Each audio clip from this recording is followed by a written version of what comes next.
16 December বিজয় দিবস। এটি বাঙালির সংগ্রামের ইতিহাসের এক গৌরবময় অধ্যায়। ডিসেম্বর এলেই এই দিবসকে কেন্দ্র করে রাজধানীর ঢাকার চেহারায় একসময় বদলে যেত পরিচিত দৃশ্য।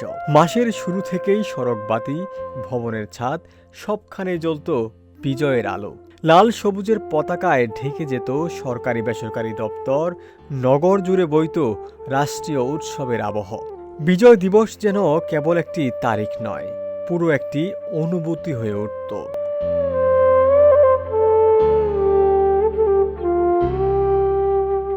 কিন্তু এবছর সেই চেনা দৃশ্য যেন অনুপস্থিত। নেই আলোকসজ্জা, নেই চোখে পড়ার মতো কোনো প্রস্তুতি বা আয়োজন। ঢাকা জুড়ে বিজয়ের ডিসেম্বর যেন নিঃশব্দ, অনাড়ম্বর, প্রায় উদাসীন।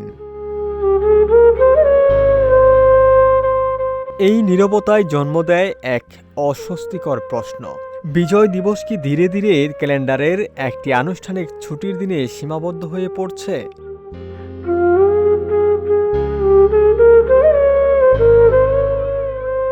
16 ডিসেম্বর বাঙালি জাতির কাছে শুধু একটি তারিখ নয়, এটি বহন করে আমাদের গৌরব, সার্বভৌমত্ব ও স্বাধীনতা।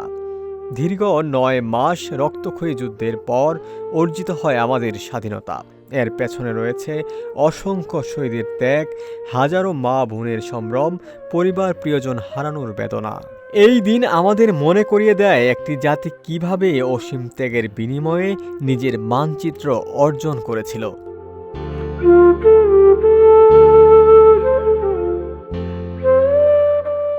বিজয় দিবসের মর্যাদা রক্ষা মানে কেবল আনুষ্ঠানিকতা নয়, এর মানে ইতিহাসকে জীবিত রাখা, নতুন প্রজন্মের কাছে মুক্তিযুদ্ধের মূল্যবোধ পৌঁছে দেওয়া। রাষ্ট্রের পাশাপাশি সমাজের সব স্তরের মানুষের রয়েছে এই দায়।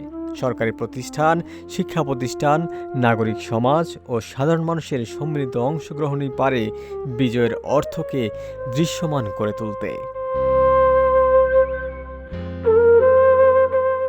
বিজয় ডিসেম্বর যদি আলোহীন হয়, তবে সেই অন্ধকার আমাদের মনে প্রশ্ন তৈরি করে দেয়: আমরা কি আমাদের ইতিহাসকে যথাযথভাবে ধারণ করছি? বিজয় দিবস কেবল স্মরণ করার নয়, পুনরায় উপলব্ধি করার দিন। এই দায় এড়ানোর নয়, এটি আমাদের সবার। শ্রদ্ধা আর ভালোবাসায় এই দিনটি হোক জাতীয় ঐক্যের মন্ত্র। বিজয়ের আলো আমাদের পথ চলায় চিরজাগ্রত থাকুক।